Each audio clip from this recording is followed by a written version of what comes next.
de comunidades, pueblos de este histórico estado de Oaxaca. Me da mucho gusto estar de nuevo aquí. Visitamos Guelatao como cada año en esta fecha para recordar el natalicio del mejor presidente en la historia de México. En esta ocasión, como ya lo expresé, invitamos a nuestro amigo John Kerry, representante del presidente Biden, en la importante tarea de cuidar el ambiente y mitigar con la cooperación de todos los pueblos y gobiernos del mundo el cambio climático. No olvidemos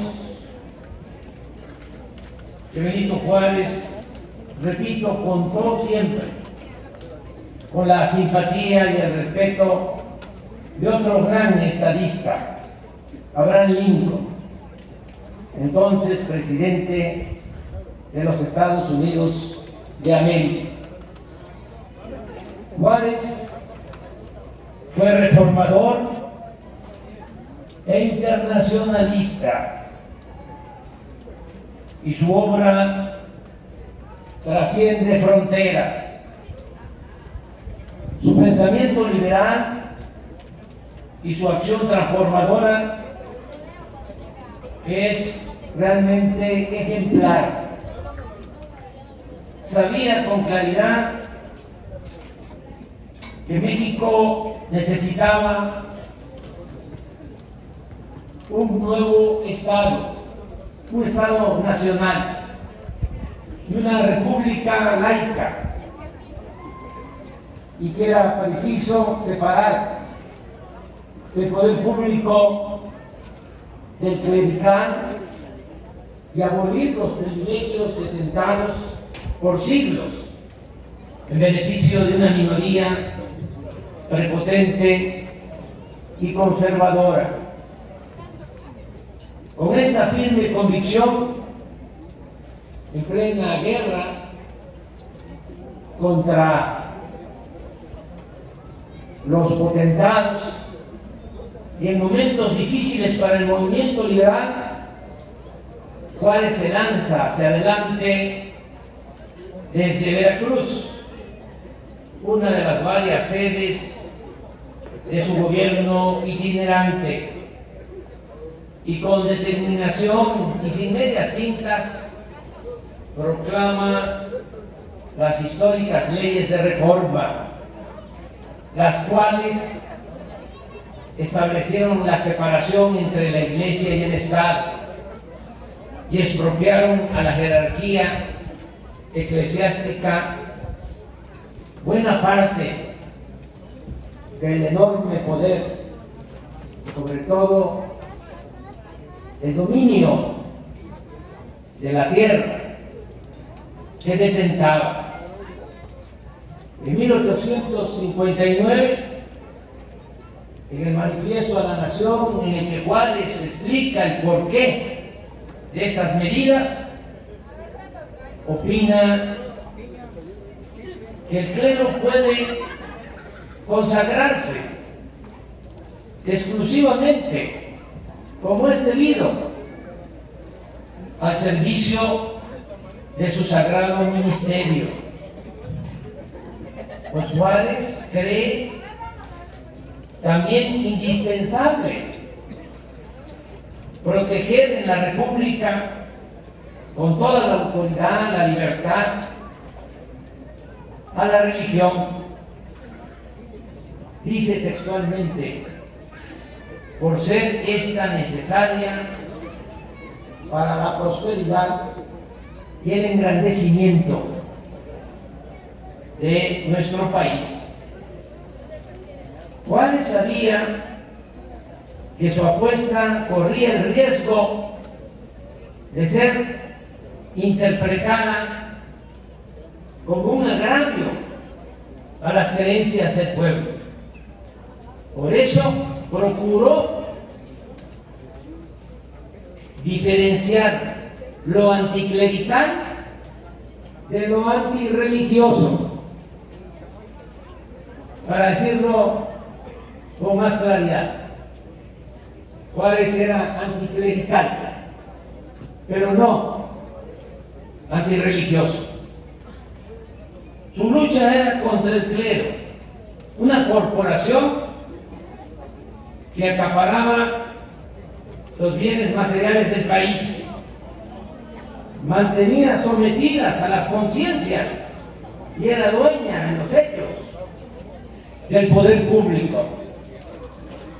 La religiosidad y la libertad de creencia, según los principios de Juárez, debían quedar a salvo, mantenerse inalterables. El propio Juárez, que conocía muy bien los sentimientos de la gente,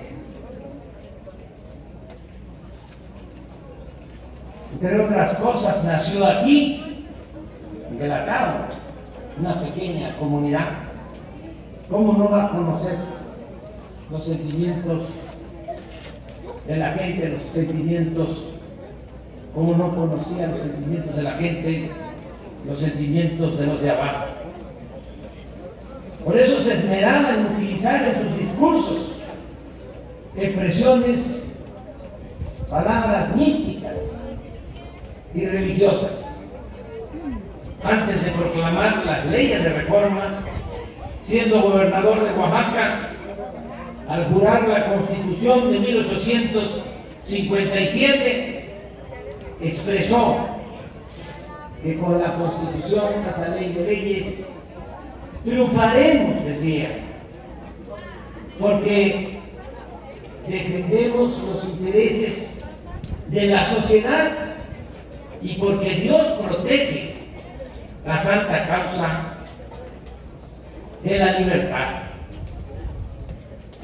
Más tarde expresaba: Dios es el caudillo de las conquistas de la civilización.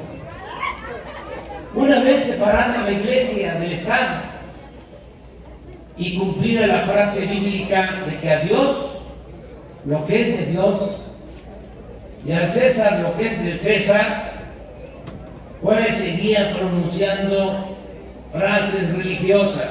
Por ejemplo, decía: existe la voluntad que vence obstáculos, existe el patriotismo que hace milagros.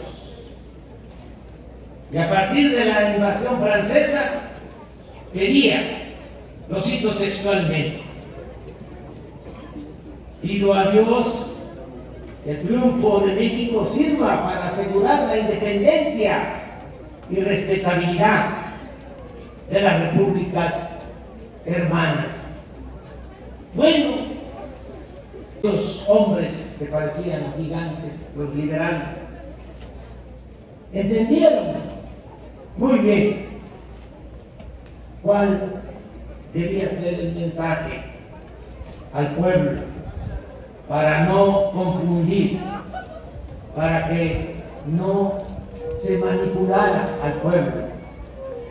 Hasta el mismo Ignacio Ramírez, el nigromante, uno de los anticlericales más definidos del círculo selecto de liberales que fueron excomulgados por el Papa, llegó a sostener que él se hincaba donde se hinca el pueblo. Con esa prudencia, con esa sabiduría y con una estrategia política magistral que consistió en despertar la ambición de los propietarios privados, que se cambiaron de partido, de bando, y se convirtieron en liberales por el interés de quedarse con las grandes extensiones de tierras acaparadas por el clero.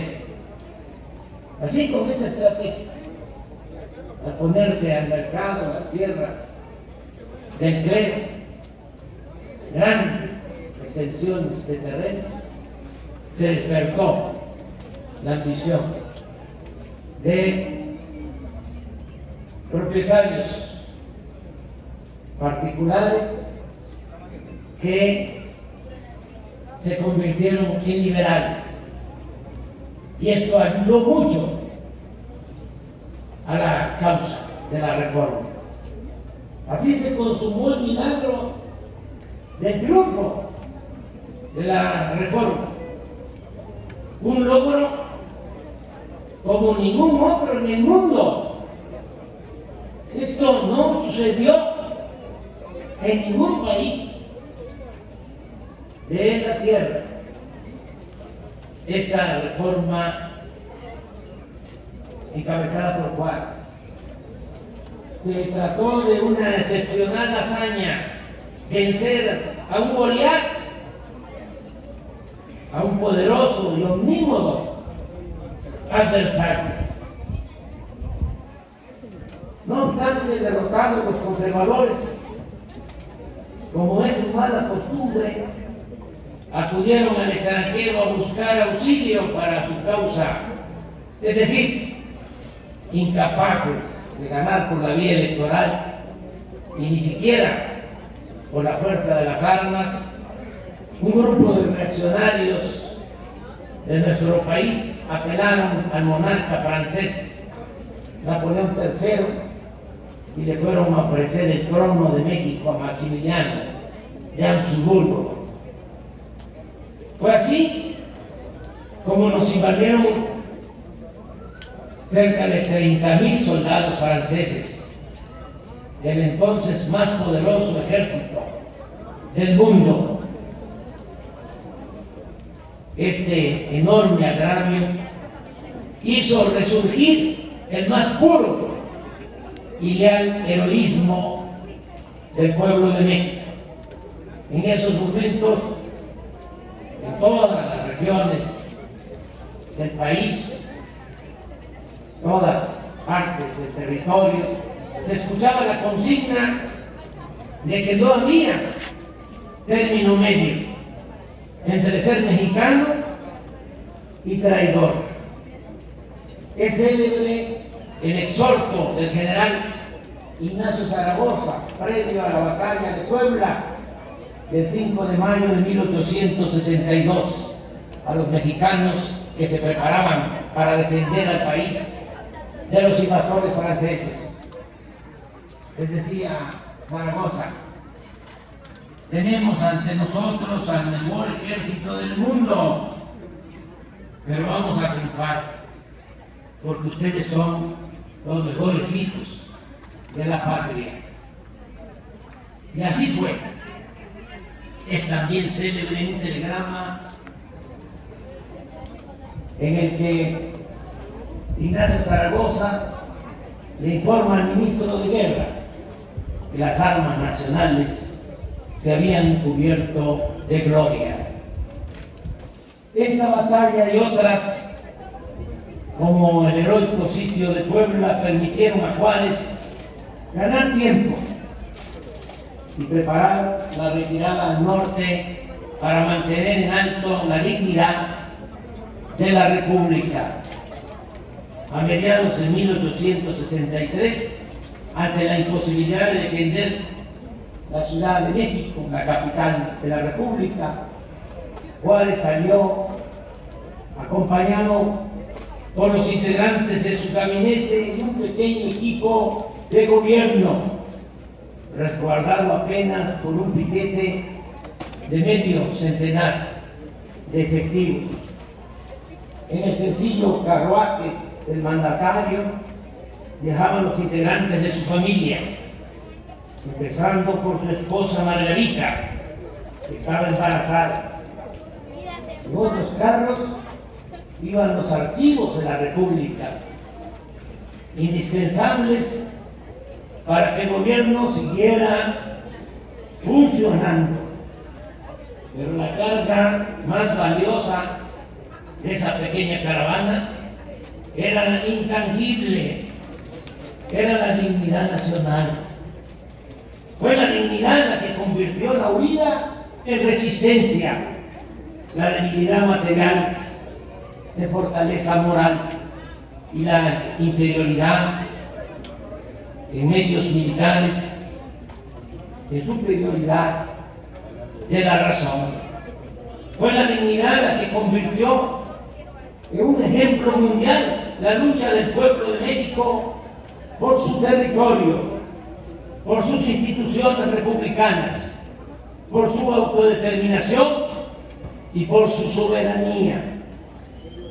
No es metafórico decir que el pequeño grupo que peregrinó por Dolores Hidalgo, Guanajuato, San Luis Potosí, Monterrey, Saltillo, Santa Rosa, hoy Gómez Palacio, Durango, la capital de Chihuahua, que acabó literalmente orillado, en Paso del Norte, hoy Ciudad Juárez, llevaba consigo a la República. Pero también todas las esperanzas de México las encarnaba un presidente indomable que ante traiciones, vacilaciones o propuestas de negociaciones indecorosas llegó a contestarle en una carta a Maximiliano lo siguiente: es dado al hombre, Señor, atacar los derechos ajenos, apoderarse de sus bienes, atentar contra la vida de los que defienden su nacionalidad, hacer de sus virtudes un crimen y de los vicios propios una virtud. Pero hay una cosa, le decía el presidente, hay una cosa que está fuera del alcance de la perversidad, y es el fallo tremendo de la historia. Ella nos juzgará. Y más tarde, el 2 de marzo de 1865, le escribe a su yerno, Pedro Santacilia, con la siguiente convicción: que el enemigo nos venza y nos robe, si tal es nuestro destino. Pero nosotros no debemos legalizar un atentado entregándole voluntariamente lo que nos exige por la fuerza. Si la Francia, los Estados Unidos o cualquier otra nación se apodera en algún punto de nuestro territorio y por nuestra debilidad no podemos arrojarlo de él, dejemos siquiera vivo nuestro derecho para que las generaciones que nos sucedan lo recobren. Malo sería dejarnos desarmar por una fuerza superior, pero sería pésimo desarmar a nuestros hijos, privándolos de un buen derecho que más valientes, más patriotas y más sufridos que nosotros lo harían valer y sabrían reivindicarlo algún día. A la postre, el imperio acabó por derrumbarse por diversos factores internos y externos. En lo interno, el más importante de ellos fue sin duda el tesón del gobierno juarista y la resistencia de la población mexicana. Pero también pesó en lo externo, el que en el continente americano el panorama previo a la invasión francesa había cambiado. En abril de 1864, el gobierno del presidente Abraham Lincoln logró la derrota definitiva de los esclavistas sureños y con ello ganó la guerra civil en la que había estado sumido Estados Unidos durante 4 años. Señor John Kerry, amigas, amigos, como todos sabemos, aún en plena guerra de secesión, Abraham Lincoln apoyó al gobierno de Benito Juárez en su lucha contra los invasores franceses. dio refugio y protección a su familia, a la familia del presidente Juárez, y negó el reconocimiento al régimen imperial de Maximiliano. Desde mucho antes, desde antes que llegara a la presidencia Abraham Lincoln, en 1847, en sus tiempos de congresista, Lincoln dio prueba de su grandeza moral al condenar la invasión de Estados Unidos a México y el subsecuente despojo de nuestro territorio. Lincoln criticó al presidente James Polk de haber emprendido, con el apoyo de la Cámara de Representantes, una agresión injusta basada en mentiras y en la prepotencia. El representante por Illinois, Lincoln, sufrió en ese entonces graves consecuencias políticas por su honestidad. Fue acusado por Polk y sus partidarios de colaborar con un enemigo, entre comillas. Lincoln perdió en ese tiempo la elección al Senado y su partido se quedó sin la mayoría en la Cámara de Representantes. Pero las cosas cambiaron y llegó posteriormente a la presidencia. Desde el inicio de su mandato, recibió en su casa, en su residencia, al embajador mexicano Matías Romero, con quien acabaría forjando una cercana amistad. El presidente Juárez y el presidente Lincoln, gigantes de la historia, abrazaron causas simultáneas y semejantes por la integridad de sus respectivos países, por la defensa de la legalidad y la justicia y por la dignidad de los seres humanos. Siendo ambos partidarios de la paz, tuvieron que escoger la guerra como el mal menor. Ambos enfrentaron situaciones críticas y entrelazadas y las superaron con la fuerza enorme del apego a los principios, sin los cuales, como decía Juárez, sin principios, los hombres dedicados a la política, a lo público, sin principios no son nada. En Lincoln y en Juárez, mexicanos y estadounidenses, tenemos el ejemplo de que la amistad, la cooperación y la comunión de principios y de propósito pueden y deben ir más allá de divergencias culturales y políticas, de diferendos económicos y de agravios históricos. Y por eso a mí me da mucho gusto, señor Kerry, que nos acompañe en este día con la representación de nuestro amigo el presidente Don Biden. Muchas gracias por estar aquí. Así pues, esta es una fecha venturosa, este 21 de marzo.